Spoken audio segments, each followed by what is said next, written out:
Jesus, we've already found out in studying the Word from the 3rd chapter of the book of Hebrews and then the 12th chapter of the book of Hebrews, we found out that God sent Jesus to be the apostle and the high priest of the words of our mouths. So then that must have to do with receiving certain things from God that have already been accomplished. Say, well, Brother Copeland, I don't see what the big deal is. I mean, how come he's got just this way of doing it? And, well, now, in the first place, let me tell you something. He doesn't have just this way. There are more than one way to receive from God, but they all are confined to the same principles of faith. Now, there's a reason for this. Number one, faith is the force that created all natural physical matter, and that's where the problems are. Now, of course, those problems are rooted in the spiritual realm, but Jesus has already defeated and changed the realm of the Spirit, and when you made Him the Lord of your life, you were given authority in the realm of the Spirit.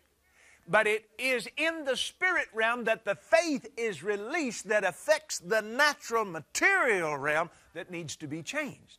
There's not anything in heaven needs to be changed. There's not anything in this spirit world that Jesus needs to come down and change, because He's already been here and He's already changed it, and He's already gone back to glory and said, whatever you ask the Father in my name, He will give it you.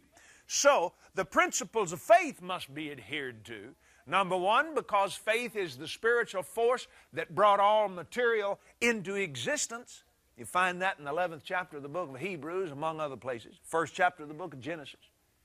Then, we know that these natural, physical things around us will respond to that same creative force that brought it into existence. So faith and its principles must be adhered to.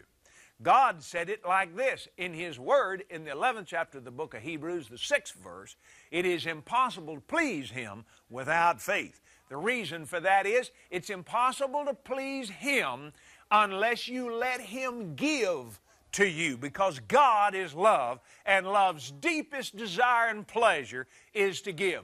The Bible said He takes great pleasure in the prospering of His servants.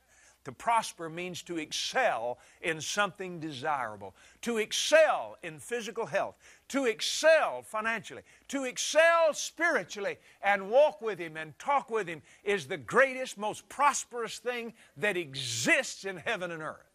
Now then, we can begin to see that faith needs to be adhered to in order to please God, among many other things. But first of all, we know that these things are in line with the principles of faith. However, there's this that we want to touch here. There is a spiritual outlaw called Satan, including his henchmen, principalities and powers, rulers of the darkness of this world, and spiritual wickedness in heavenly places. Now, their power has been broken. Therefore, Satan and all his bunch, all the devils, have to have your authority in order to work in your life.